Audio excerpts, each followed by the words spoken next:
श्री सीताराम चंद्राभ्याम नमः। युद्धकांड 119वां सर्ग।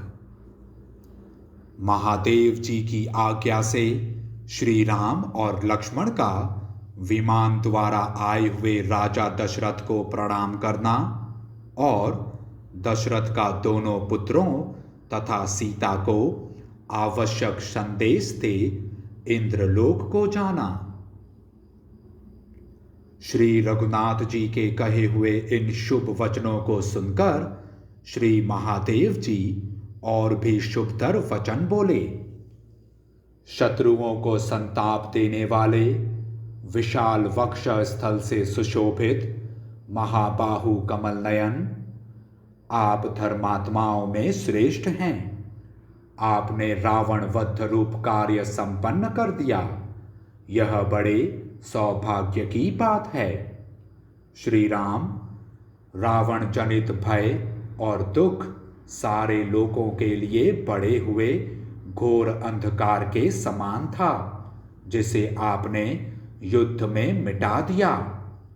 महाबली वीर, अब दुखी भरत को धीरज बंधाकर यशस्विनी कौशल्या, कैकई तथा लक्ष्मण जननी सुमित्रा से मिलकर अयोध्या का राज्य पाकर सुहृदों को आनंद देकर इक्ष्वाकु कुल में अपना वंश स्थापित करके अश्वमेध यज्ञ का अनुष्ठान कर सर्वोत्तम यश का उपार्जन करके तथा ब्राह्मणों को धन देकर आपको अपने परम धाम में जाना चाहिए।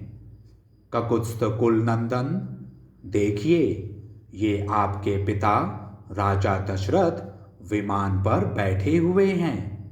मनुष्य लोक में ये ही आपके महायशस्वी गुरु थे। ये श्रीमान नरेश इंद्रलोक को प्राप्त हुए हैं। आप जैसे सुपुत्र ने इन्हें तार दिया। आप भाई लक्ष्मण के साथ इन्हें नमस्कार करें। महादेव जी की यह बात सुनकर लक्ष्मण सहित श्री रघुनाथ जी ने विमान में उच्च स्थान पर बैठे हुए अपने पिताजी को प्रणाम किया। भाई लक्ष्मण सहित भगवान श्री राम ने पिता को अच्छी तरह देखा। वे निर्मल वस्त्र धारण करके अपनी दिव्य शोभा से दैदीप्यमान थे।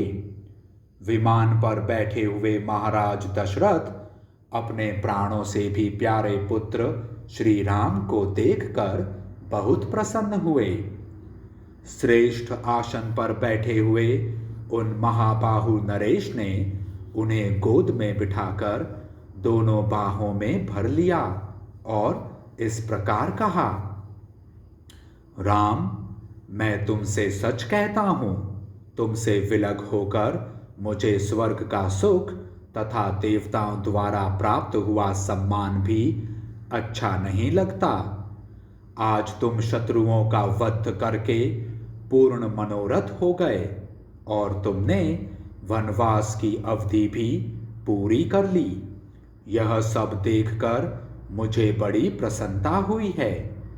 वक्ताओं में श्रेष्ठ रघुनंदन, तुम्हें वन में भेजने के लिए कैकई ने जो जो बातें कही थी, वे सब आज भी मेरे हृदय में बैठी हुई हैं।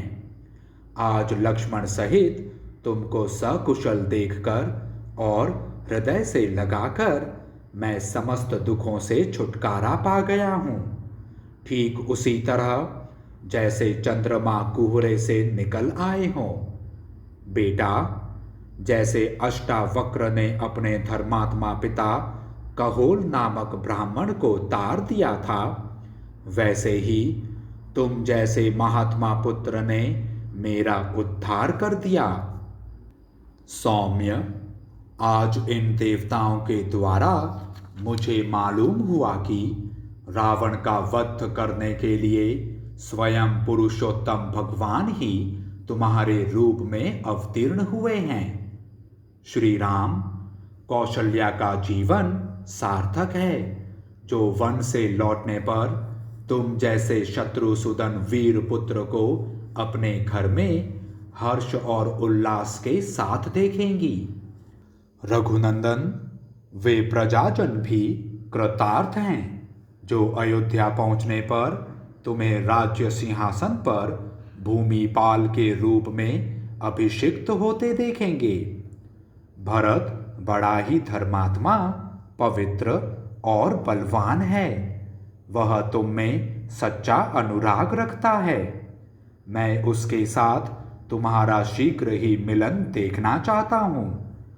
सौम्य, तुमने मेरी प्रसन्नता के लिए लक्ष्मण और सीता के साथ रहते हुए वन में 14 वर्ष व्यतीत किए। अब तुम्हारे वनवास की अवधि पूरी हो गई।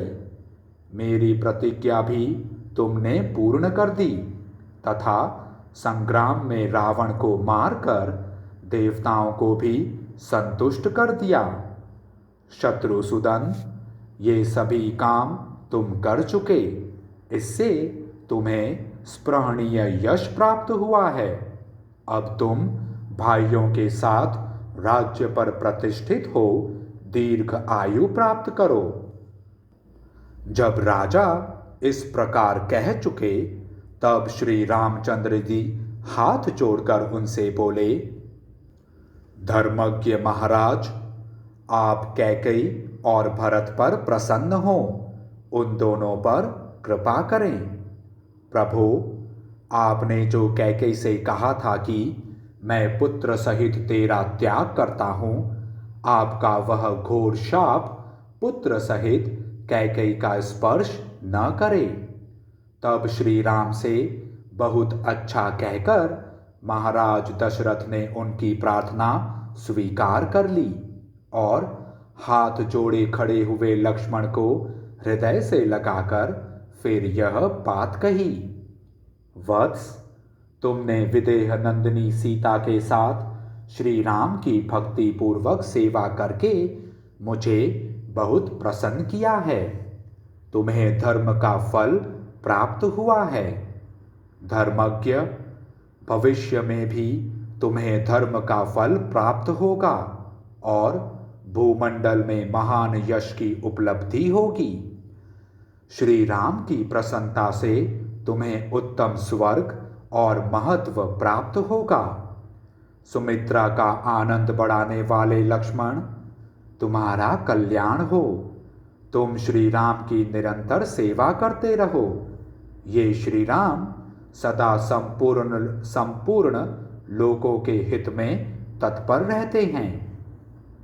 देखो, इंद्र सहित ये तीनों लोग, सिद्ध और महर्षि भी परमात्मा स्वरूप पुरुषोत्तम राम को प्रणाम करके इनका पूजन कर रहे हैं। सौम्य, शत्रुओं को संताप देने वाले ये श्री राम देवताओं के हृदय और परम गुह्य तत्व हैं। ये ही वेदों द्वारा प्रतिपादित अव्यक्त एवं अविनाशी ब्रह्म हैं। विदेह नंदिनी सीता के साथ शांत भाव से इनकी सेवा करते हुए तुमने संपूर्ण धर्माचरण का फल और महान यश प्राप्त किया है। लक्ष्मण से ऐसा कहकर राजा दशरथ ने हाथ जोड़कर खड़ी हुई पुत्र वधू सीता को बेटी कहकर पुकारा और धीरे धीरे मधुर वाणी में कहा, विदेह नंदिनी, तुम्हें इस त्याग को लेकर श्री राम पर कुपित नहीं होना चाहिए, क्योंकि ये तुम्हारे हितैषी हैं और संसार में तुम्हारी पवित्रता प्रकट करने के लिए ही इन्होंने ऐसा व्यवहार किया है। बेटी, तुमने अपने विशुद्ध चरित्र को परिलक्षित कराने के लिए जो अग्नि प्रवेश रूप कार्य किया है, यह दूसरी स्त्रियों के लिए अत्यंत दुष्कर है। तुम्हारा यह कर्म अन्य नारियों के यश को ढक लेगा। पति सेवा के संबंध में भले ही तुम्हें कोई उपदेश देने की आवश्यकता न हो, किंतु इतना तो मुझे अवश्य बता देना चाहिए कि ये श्री राम ही तुम्हारे सबसे बड़े देवता हैं। इस प्रकार दोनों पुत्रों और सीता को आदेश एवं उपदेश देकर रघुवंशी राजा दशरथ विमान के द्वारा इंद्रलोक को चले गए।